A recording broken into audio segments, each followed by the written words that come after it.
जय महाराष्ट्र मित्रांनो, आता रेशन कार्डमध्ये 1 जानेवारी 2025 पासून मोठे बदल करण्यात येणार आहेत। एकूण 9 बदल होणार आहेत। या संदर्भात अधिकृत अशी माहिती या व्हिडिओच्या माध्यमातून मी तुम्हाला देणार आहे। व्हिडिओ खूप महत्त्वाचा आहे, त्यामुळे शेवटपर्यंत नक्की बघा आणि आपल्या चॅनलवर पहिल्यांदाच आला असाल तर चॅनलला सबस्क्राइब करून घ्या, जेणेकरून अशाच प्रकारचे नवनवीन व्हिडिओ तुम्हाला या ठिकाणी भेटत राहतील। तर मित्रांनो, मुख्यमंत्री देवेंद्र फडणवीस यांनी या संदर्भात माहिती दिली आहे। यामध्ये बघा, मुख्यमंत्र्यांनी सांगितलं आहे, पुढील 100 दिवसांमध्ये अन्न नागरी पुरवठा व ग्राहक संरक्षण विभागाने करावयाच्या कामाचा आढावा मुख्यमंत्र्यांनी घेतला आहे। या स्थलांतरित मजुरांना अन्नधान्य वाटपांमध्ये प्राधान्य दिलं जाणार आहे। स्थलांतरित कामगारांवर लक्ष केंद्रित करून त्यांना स्मार्ट रेशन कार्ड देण्याच्या सूचना देखील देण्यात आल्या आहेत।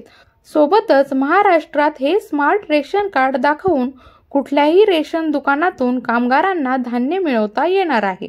आगामी नवीन वर्षांमध्ये 25 लाख नवीन लाभार्थ्यांचे सार्वजनिक वितरण यंत्रणेसाठी समावेशन व त्यांची ई-KYC प्रमाणीकरण करण्याच्या सूचना देखील दिलेल्या आहेत। यासोबतच मागील 6 महिन्यांमध्ये एकंदरीत अन्नधान्याची उचल न केलेल्या शिधापत्रिकांची तपासणी देखील केली जाणार आहे। याचबरोबर शिधापत्रिकांमधून मयत व्यक्ती वगळण्याबरोबरच 100 वर्षांपेक्षा जास्त वय ज्यांचं आहे त्या लाभार्थ्यांची फेर तपासणी देखील करण्यात येणार आहे।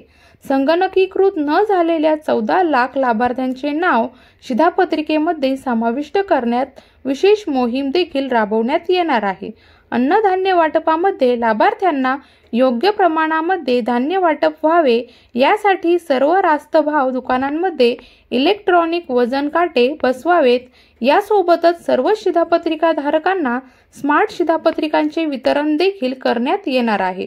लाभार्थ्यांना वेळच्या वेळी अन्नधान्याचे वितरण होण्याच्या दृष्टीने एक गाव एक गोदाम उभारण्याची कारवाई देखील सुरू करण्यात येणार आहे।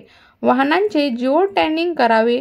अन्नधान्य वाटपामध्ये एक देश एक शिधापत्रिका हे धोरण आता देखील राज्यामध्ये राबवले जाणार आहे। याचबरोबर गरजू लाभार्थी त्यांचे सण उत्सव उत्साहात साजरा होण्यासाठी सणांच्या काळामध्ये आनंदाचा शिधा देखील आता वाटप करण्यात सुरूच राहणार आहे।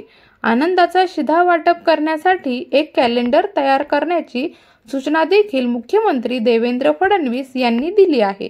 याप्रमाणे मित्रांनो, या 9 घोषणा मुख्यमंत्र्यांद्वारे रेशन कार्ड संदर्भात करण्यात आलेल्या आहेत। त्यामुळे या महत्त्वाच्या अशा घोषणा आहेत। तर मित्रांनो, ही होती आजची महत्त्वाची अशी अपडेट। व्हिडिओ आवडला असेल तर लाईक करा, शेअर करा आणि आपल्या YouTube चॅनलला सबस्क्राइब करून घ्या। धन्यवाद।